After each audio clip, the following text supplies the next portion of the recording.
World Brain is a collection of essays and addresses by the English science fiction pioneer, social reformer, evolutionary biologist and historian H.G.Wells, dating from the period of 1936 to 38.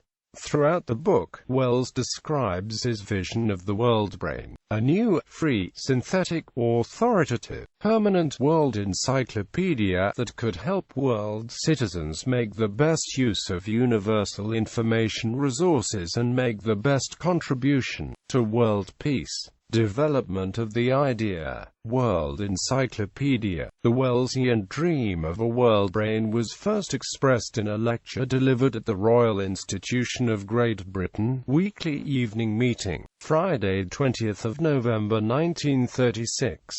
He began with his motivation: my particular line of country has always been generalization of synthesis. I dislike isolated events and disconnected details. I really hate statements, views, prejudices and beliefs that jump at you suddenly out of midair. I like my world as coherent and consistent as possible.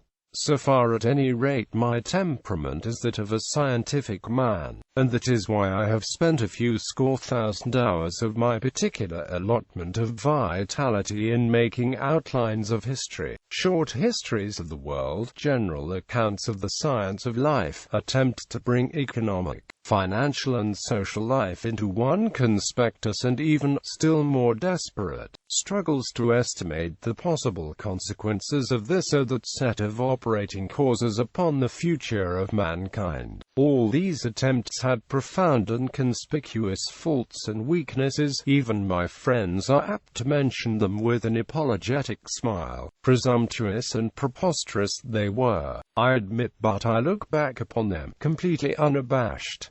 Somebody had to break the ice. Somebody had to try out such summaries on the general mind. My reply to the superior critic has always been, ... damn you, do it better. He wished the world to be such a whole, as coherent and consistent as possible.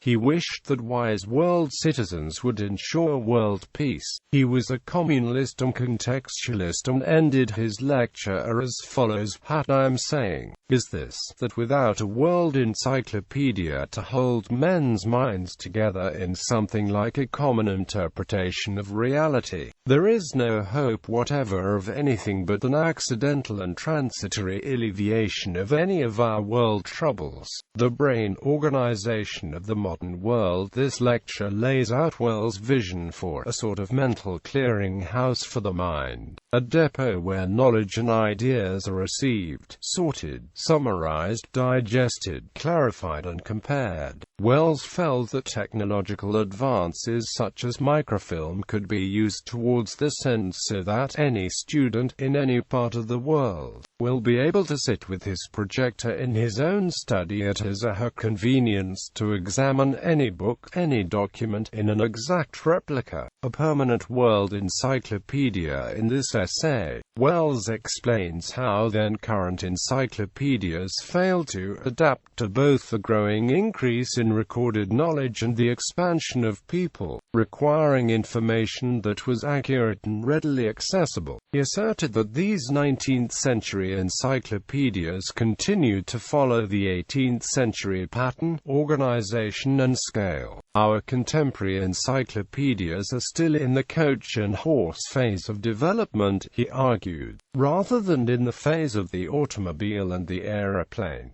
Wells saw the potential for world-altering impacts this technology could bring. He felt that the creation of the encyclopedia could bring about the peaceful days of the past, with a common understanding and the conception of a common purpose, and of a commonwealth such as now we hardly dream of. Influence of Wells' world brain idea. 1930s World Congress of Universal Documentation. One of the stated goals of this Congress, held in Paris, France, in 1937, was to discuss ideas and methods for implementing Wells' ideas of the world brain. Wells himself gave a lecture at the Congress, 1960s, The World Brain as a Supercomputer from World Library to World Brain. In his 1962 book Profiles of the Future, Arthur C. Clarke predicted that the construction of what H.G.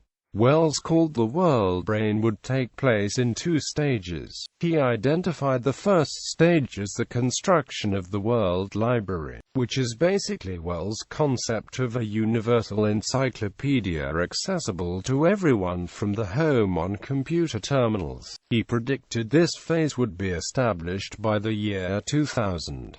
The second stage, the world brain, would be a superintelligent, artificially intelligent supercomputer that humans would be able to mutually interact with to solve various world problems. The world library would be incorporated into the world brain as a subsection of it. He suggested that this supercomputer should be installed in the former war rooms of the United States and the Soviet Union once the superpowers had matured enough to agree to cooperate rather than conflict with each other. Clarke predicted the construction of the world brain would be completed by the year 2100. 1990s World Wide Web of Documents. World Wide Web is a world brain. Brian R. Gaines, in his Convergence to the Information Highway, sees the World Wide Web as an extension of the world brain that individuals can access using personal computers. Francis Halion, Joel de Rosny and Ben Goetzel envisaged the further development of the World Wide Web into a global brain, i.e. an intelligent network of people and computers at the planetary level. The difference between global brain and world brain is that the latter, as envisaged by Wells, is centrally controlled, while the former is fully decentralized and self-organizing. Wikipedia as a world brain. A number of commentators have suggested that Wikipedia represents the world brain as described by Wells.